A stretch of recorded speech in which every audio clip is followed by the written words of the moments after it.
The blood reached her before the sound did. It spread across the stone floor in a slow, patient arc, the way a tide claims sand, unhurried, certain, inevitable.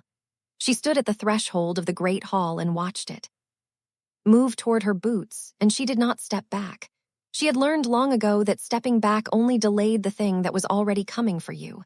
She pressed one hand flat against the doorframe, not for support, a habit something. She did when she needed to look like she was made of stone.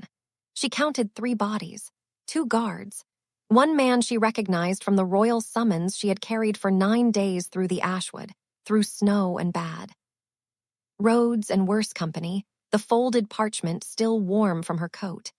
The man who had been supposed to receive it was now part of the spreading dark on the floor. Someone had moved faster than she had. And somewhere behind her, somewhere impossibly close, a door opened, and the air changed in the way it always did when he entered a room. Her name was Seren Vael, and she had spent 4 years making herself forgettable. It was a precise kind of work, the choosing of plain coats, the deliberate flatness of her voice when she spoke to officials, the way she filed reports without flourish and ate her meals alone, and never stayed in any posting long enough to acquire the kind of history that made people curious. She was a courier of the Crown's office. She carried sealed orders. She asked no questions.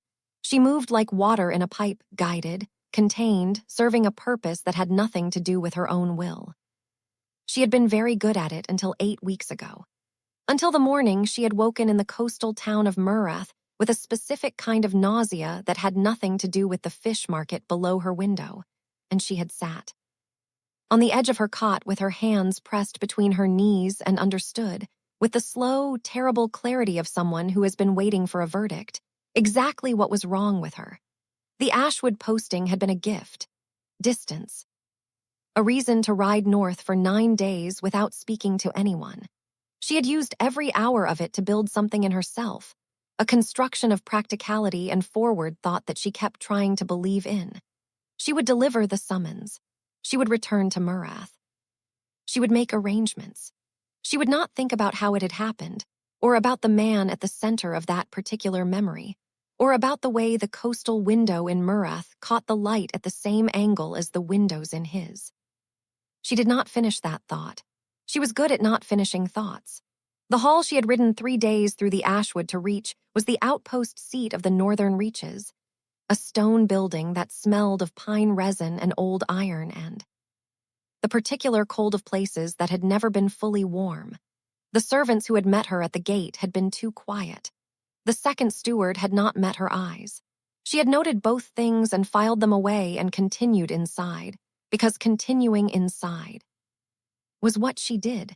The great hall was 40 feet of shadow and firelight, and at the far end of it, behind the 3 bodies and the slow tide of blood, stood the reason the servants had looked at the floor. He had his back to her. That was the first thing. He was speaking to someone she could not yet see, one hand resting at his side with a stillness that was itself a kind of violence, a leashed thing held not with effort, but with the absolute certainty of a man who had learned that stillness was more dangerous than speed. He was taller than she remembered, or the room was smaller. She had replayed the memory of him so many times that the actual version of him had stopped matching the version she carried, and seeing him now was like reading a word you have said aloud so many times it has lost its meaning, and then finding it again. His voice, when it came, was low, deliberate, the kind of voice that did not need to be raised because it had never needed to compete for a room's attention. Remove them, a pause, and seal the eastern passage. She watched the guards move without question. She watched him, and her hand pressed harder against the doorframe, and she made herself breathe. He had not turned around yet. He did not know she was here. She had approximately 4 seconds before that changed, and she spent all 4 of them deciding who she was going to be when it did. He turned at the sound of her boot on the stone. Just 1 step. She had only moved 1 step into the room, but the hall had a particular silence to it now, and everything in it was loud. His gaze found her the way. Such gazes always did, completely, all at once, without the gradual scanning of a person who was still deciding whether you mattered. She had forgotten the specific quality of being looked at by him. She had tried very hard to forget it. She found now that her efforts had been largely unsuccessful. His eyes were dark, the color of the Ashwood in winter, and they held the same quality as the wood, something patient and old and slightly dangerous. There was a cut above his left brow, recent, the skin swollen. He had not had that before. 4 years ago, his face had been unmarked. She catalogued the new detail the way she catalogued everything, carefully, without expression. Vael! His voice did not change. That was somehow worse than if it had. My lord. She moved forward, because standing in the doorway was the same as stepping back, and she had decided she would not do that. She produced the parchment from her coat, sealed with the Crown's office mark, slightly worn from 9 days of writing, and held it out. Your summons. He looked at it, he did not take it. You came through the Ashwood. The southern road flooded. She kept her arm steady. The summons is time-sensitive. It was time-sensitive 2 weeks ago. His gaze moved over her coat, her hands. Her face with that particular attention that had always made her feel like she was being read rather than seen. The flood clears in 3 days. Any courier would have waited. I prefer to keep moving. Yes. Something shifted in his expression. Faint. A recognition she did not know what to do with. You always did. The quiet between them had a texture. She had known it would. She had spent 9 days preparing for it anyway, and it still landed in her chest like a stone in still water.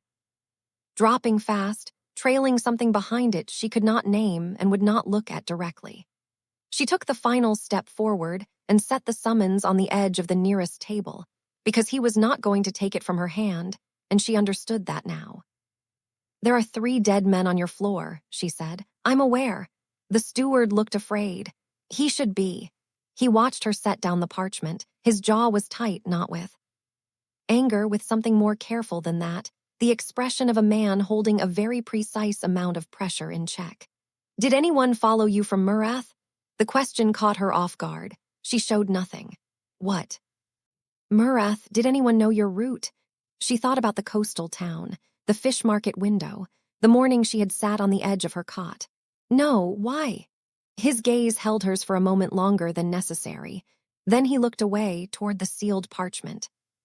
One of those men was carrying orders to intercept you. The air in the hall was cold and smelled of iron and pine. She made herself stand very still. Intercept, she repeated, not a question. He used a different word. A pause. I found it preferable to resolve the matter before your arrival. She looked at the 3 bodies, at the patient dark on the stone floor now near her boot. She looked back at him.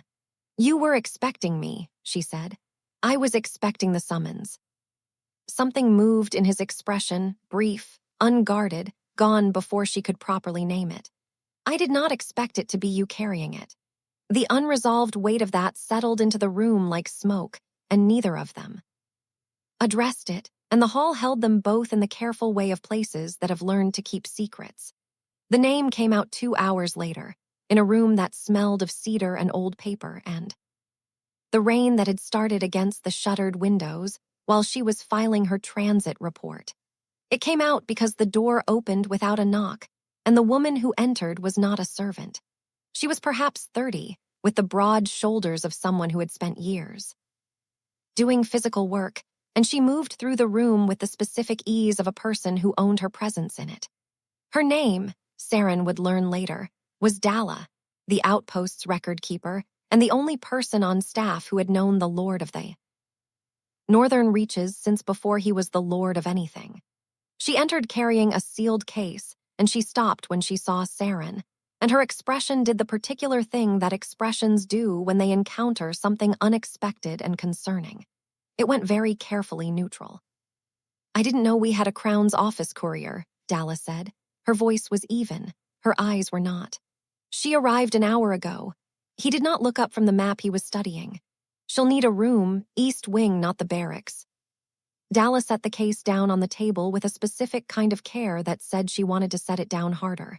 The east wing is being used. Rearrange it. A pause. And the other matter. The silence that followed had a shape. Sarin watched him go still over the map, A different stillness than before, less controlled, more like a man who has heard a sound he was not prepared for. He set down the compass he was holding. He did not answer immediately. "What other matter?" Seren asked. Neither of them looked at her. Something cold moved through her chest. Not fear, she was past the kind of fear that was simple. This was the complex kind, the kind that knows it is about to learn something it cannot unknow. "There's a woman in the East Wing," Dalla said finally. Her eyes moved to Seren with an expression that was somewhere between apology and assessment. "She arrived 3 days ago, from the southern coast. A breath, from Murath." The word landed. Seren had been listening for something like this for 2 hours. She had not known what shape it would take. Now she did, and the shape of it was worse than she had prepared. Because it was not just geography, it was the specific geography of a place she had been, a time she had been there, a memory she had spent 9 days in the saddle trying to outride. "Her name!" Seren's voice was very careful, practiced. The voice she used when she was doing transit reports and not falling apart. Dalla looked at him. He had not moved. His hands were flat on the table on either side of the map, and the quality of his stillness had changed entirely. It was the stillness of a man in the moment between an action and its consequence, in the suspended second before impact. "Calla," he said. "Her name is Calla." A pause that held the weight of several things he did not say. We were together before, years ago, before I came north." Seren said nothing. "She is carrying a child," he said.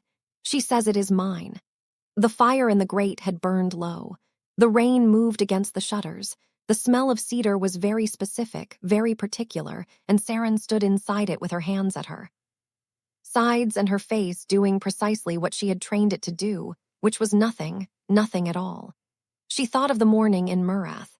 She thought of the cot and the light and the particular kind of arithmetic that the body does when it is telling you something you do not want to hear.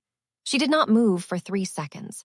Then she picked up her transit report from the table and folded it with the precise, practiced movements of a courier who had somewhere else to be, and she said, "I'll need the route back to the capital confirmed before morning." And she walked out of the room with 9 days of Ashwood riding in her legs, and something she would not name pressing behind her sternum like a held breath, and she did not let it out, not there, not in front of him. She heard Dalla say something behind her, low and sharp, as the door closed. She did not hear his reply. She stood in the corridor for a long time, looking at nothing. He found her in the stable, an hour before dawn.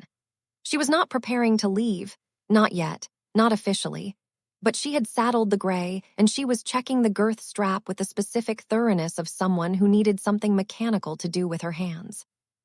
The stable smelled of hay and horse and the cold particular to stone buildings in northern regions, and the single lantern at the post threw a narrow circle of amber into the dark. She heard him enter. She did not turn. "The eastern road is washed out," he said. "I know. You're not leaving tonight. I know that as well."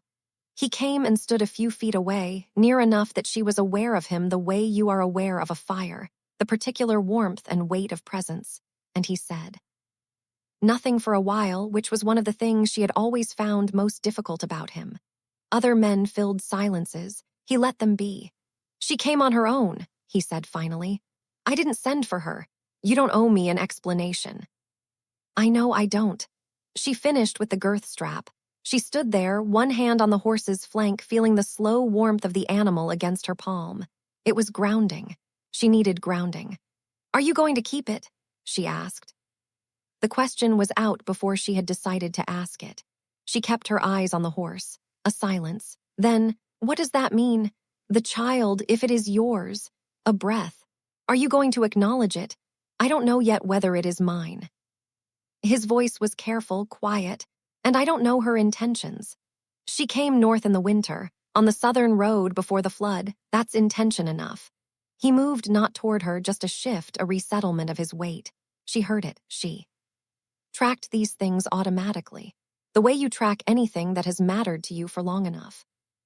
"You're exhausted," he said. "I'm fine. You've been riding for 9 days through cold weather. Something in his voice had changed, not softer exactly, but differently precise, the way attention changes when it is being given rather than deployed. You look. Don't. The word came out flat and final. Please. He stopped. In the low amber of the lantern, she turned to look at him and found him looking younger than she expected, tired in a way that was not military exhaustion but the other kind. The personal kind, the kind that comes from carrying things that have no tactical solution. There was a line at the corner of his eyes she did not remember. The cut above his brow had been cleaned and dressed, and it made him look, strangely, more human than the authority of him usually allowed. She wanted very badly for one unguarded moment to put her hand against that cut, to ask how it had happened, to be a person who was allowed to ask such things. She looked away. There's a room in the east wing, he said. Dalla has cleared it. You'll stay until the road is passable. A pause. That's an instruction, Vael, not a request. She said nothing, but she did not unsaddle the horse. The threat arrived by courier at midday, with the Crown's own seal on it, and that was what made it serious. Dalla brought it to him in the map room. Seren was there because she had nowhere else to be, and because she was, technically, still a Crown's office courier, and the document was addressed jointly to the Lord of the Northern Reaches and to any Crown's office representative currently in residence. She had read Crown's office directives for 4 years. She knew what the formal language meant and what it was covering. This one was covering an order to detain her, not Calla, not the woman in the East Wing who had arrived 3 days ago from Murath. Sarin. The directive cited irregularities in transit documentation and questions of courier loyalty and 3 other phrases that meant nothing and covered everything. And Sarin stood and read it with the careful attention of someone who was being told that the life they had built was being methodically dismantled. This is Heron's work, Dalla said. She looked at him. The Western Chancellor. He's been watching the couriers since last spring, looking for leverage on anyone who passes through the northern route. I know whose work it is. He had not looked up from the directive. His voice was very. Still not the stillness of restraint, something deeper, something that had moved past restraint into a place that was entirely certain of itself. She has 48 hours before the detainment order becomes active, Dalla continued. If she leaves the outpost before dawn, she's not leaving the outpost. My lord, she's under the protection of this house.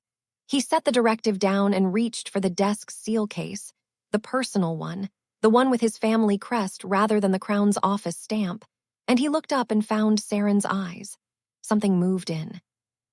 His expression, deliberate, chosen. I'm invoking house right, effective immediately. She stays as my guest, not as a courier, and she is not subject to Crown transit law while under this roof. The silence that followed was the particular silence of a decision that has changed everything. Dalla looked at Seren. Seren looked at him. That will make you an enemy of Heron, Seren said. Heron was already an enemy. He sealed the response document, his seal, his name, pressed in without hesitation. I simply hadn't declared it. You're doing this publicly. He'll have grounds to. Let him. A pause, brief and certain. Let him have grounds. Let him bring it before the council. Let him explain why a Crown's office courier carrying a legal summons is being detained on irregularities that did not exist 3 days ago. He handed the sealed response to Dalla. She took it with the expression of someone who was filing away several things to say later, in private, with more force. The room settled. The fire in the grate needed tending. The rain had not stopped. Seren stood in it, in the warmth and the document smell, and the strange new fact of being under his protection, and she felt something she had not planned for. Fear. And underneath the fear, something unnamed that was not gratitude and not longing but lived. In the same neighborhood as both, and she did not know what to do with it, and so she did nothing, and neither did he, and they stood in the same room, and that was enough of a change and not enough at all. He came to the door of her room that evening. He knocked. She had been sitting by the window with a cup of something warm that Dalla had left, and she had not drunk, watching the rain that was still coming down in slow gray sheets over the eastern ridge. She was thinking about Murath. She was thinking about arithmetic. She was thinking about the 48 hours she had just been given that she had not expected to have. "Come in," she said, because what else do you say? He entered and did not sit. He stood near the door with his hands at his sides, and he looked at her with that quality of attention she had never been able to catalog correctly, and he said, "Why did you take this posting?" She looked at her cup. It was assigned. Couriers bid for northern postings. They don't accept them unless, he stopped. Unless what? Unless they have a reason. The fire in the small grate had burned to embers, the cold pressed at the window glass. She held the cup between both hands and felt the diminishing warmth in it and did not drink. "I had a reason," she said finally. "To come here specifically. Yes, a pause. Was it me?" The question was asked without weight, without performance. Just a man in a doorway, tired in the personal way, asking something honest. It deserved an honest answer. She had promised herself a long time ago that she would not lie to him, even when it would have been easier, even when the truth was the kind of thing that changed the shape of a room. "Yes," she said. The words sat between them. "I didn't know about Calla," she said. "I want you to know that. I didn't come here because of her or because of," she stopped. She pressed her lips together. She looked at the window. "I came because I needed to see you before I made a decision, that's all." "What decision?" She thought about it for a long moment. The rain, the cup. The 9 days of Ashwood riding and the morning before that, in Murath, and the weight of the things she had been carrying since then. "You love someone who does not find you easy to love." She looked at him then, directly. With all of it showing, because she was tired and the fire was low and she had run out of the energy required to be made of stone. And she came back with something you wanted. He was very still. "I'm not here to compete with that," she said. "I don't know how to do that. I don't think I should have to." The best line of all of it came from him, then quiet, unhurried, spoken into the cold air of the room like a person setting something down carefully after carrying it too long. "The child is not what I wanted. You were." She did not breathe. He did not move toward her. He stayed in the doorway. And that restraint, that deliberate, aching distance, was more than any touch would have been. "Get some rest," he said finally, and his voice was back to being contained, practical, closed against everything it had just allowed out. "The road will clear by morning." He pulled the door shut behind him. She sat in the dark with her cooling cup and her hands, and the specific, unbearable weight of something that had been given to her too late or just in time, and she did not know which, and she did not sleep. Calla left before dawn. She left a letter, which Dalla read and then handed to him, and then he put it in the fire. Seren was not present for this and did not ask about it. She was in the courtyard, watching the road clear, the water pulling back from the packed earth, the ridge emerging from the gray. She was thinking about what came next with the careful practicality of someone who had learned to think in those terms. What came next was the capital. A formal response to Heron's directive, which he had already sent. A review, which he had already demanded. A public record, which would take months, and which he had put his name to without asking her what she wanted. What came next was also other things she had not decided yet. Dalla found her in the courtyard around mid-morning. She came with 2 cups of something actually hot this time, and she sat on the stone wall beside Seren with the ease of someone who had decided to skip several conversational steps and arrive directly at honesty. "He wrote to the capital last night," Dalla said. "Not the Crown's office, his family's people. Called in something he's been owed for years to get Heron's directive reviewed and formally challenged." Seren held her cup. "He didn't tell me." "No," Dalla looked at the clearing road. "He wouldn't. He does things and doesn't explain them. It's annoying." A beat. It's also the only apology he knows how to give. The air smelled of wet earth and pine, and the particular freshness of rain-cleared sky. Somewhere above the eastern ridge, something was lightening. He came out an hour later. He came and stood at the courtyard's edge and looked at the road and then at her, and he did not say anything immediately because he had a particular relationship with silence that she had always understood even when it frustrated her. "The road's clear," he said. "I know. You could stay." A pause. The house right stands until I revoke it. There's no legal requirement for you to return immediately. She looked at the road, at the ridge, at the specific way the morning light was landing on. The wet stones of the courtyard, cold and honest and without any particular mercy. I have something to tell you, she said. He was quiet. Not today, she said, but soon. She turned to look at him and she let him see what was in her face, the controlled thing, and underneath it the other thing, the real one, the one she had been carrying for 9 days through the Ashwood, and for longer than that if she was honest. Will you be here? He looked at her with the full quality of his attention.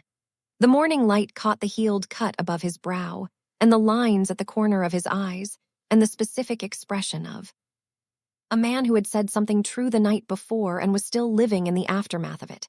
Yes, he said. The road stretched out ahead of her, wet and pale in the clearing light. The horse moved in the stable behind them. The outpost held its cold silence around them both, containing them, keeping its counsel, the way old stone does. She drank her cup. He stood beside her, and for the first time in 9 days she did not feel the need to keep moving.